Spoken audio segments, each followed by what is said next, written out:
Hey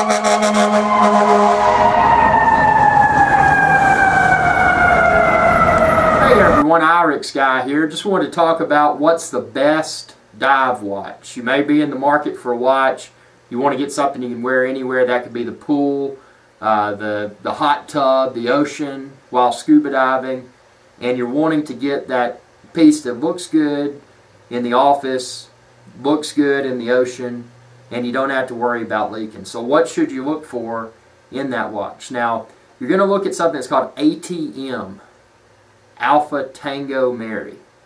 And what that stands for is atmospheres. So to get a dive watch, one you could go scuba diving with, snorkeling with, take anywhere in the water, get you one that's 15 ATM or greater. Now 15 ATM translates to 500 feet. Now if you're looking at this right here that's on my wrist, and yes, I do have it on a on an aftermarket strap because I wanted to prolong the life of my stainless steel bracelet that I got with it. But this is the Omega Seamaster Professional. Now as I just mentioned, 15 ATM, 15 atmospheres, is equivalent to 500 feet. Well, this particular piece is rated at 1,000 feet. So what would that be, about 30 ATM? So this thing can take a lot of abuse, and I can attest to the Omega Seamaster Professional. It's never leaked. I've taken it in hot tubs, I've taken it in oceans, I've taken it in swimming pools, I shower with it, take a bath with it. This Omega Seamaster Professional, if you're looking for a rock solid, wear anywhere dive watch, wear to work, wherever, this is it. It's a very good, a very great example of a highly water resistant watch. And like I said, it's never leaked. Now another thing to consider may be the Rolex Submariner. Although it's not as rated as deep as this Omega Seamaster Professional, it's still a very solid performer in the water.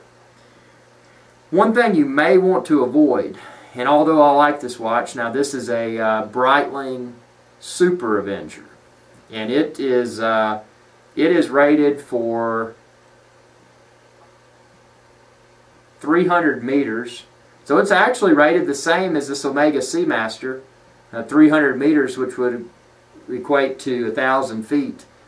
But the problem with this, and this is something, and I'm not poking fun at the Breitling brand only, but one thing that you may want to avoid, and Omega sells them as well, are dive watches that have a chronograph complication. Chronograph basically just being a fancy word for stopwatch.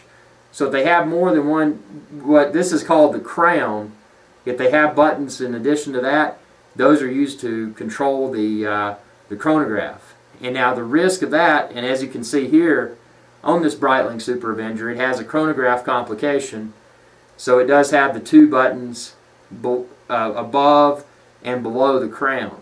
It brings up another good point. On any good dive watch, the crown should be screw down. If you simply just push it in and it's not screwing down, in my opinion, it's not a true example of a dive watch, because that screw down helps to even further enhance the water resistant properties of that timepiece. With these chronograph complications, if you use it in the water, when you depress the button, what's happening is that that's temporarily letting water in. Even though there are seals inside of this, if you push it underwater, more than likely your watch is going to leak. And I can say that did happen with this Breitling Super Avenger. And the unfortunate part is that it happened when I wasn't even depressing either of the chronograph buttons, and my crown, of course, was screwed down. So I don't know how it happened, and I don't think my wrist hit anything under the water. Nevertheless, I never go swimming in this Breitling Super Avenger. If I'm going to go swimming, I wear my Omega Seamaster Professional, because it is a solid performer. It's never let me down. And like I said, the Rolex Submariner, you know, those are very very impressive timepieces. The value of them tends to go up annually, and they're highly water resistant. So that could be something else to consider if someone is wanting to spend a little bit more. But at a minimum, as I said, if you want to anywhere in the water watch, get you one that's 15 ATMs or greater. 15 ATMs being about being about 500 feet, 150 meters. So look for that. And I would recommend, and it doesn't have to be the Omega Seamaster Professional, because a lot of people don't necessarily care for the dive bezel look. You know, they may just, an Aquaterra is a great water resistant piece. And I don't know the depth rating of the Aquaterra. I know it's not as much as the Seamaster Professional, but to go swimming in the pool and snorkeling in that, it should be fine. Also, Breitling makes a really good dive watch. It's called the, I think it's the Avenger Seawolf. There you go, Avenger Seawolf. Again, doesn't have your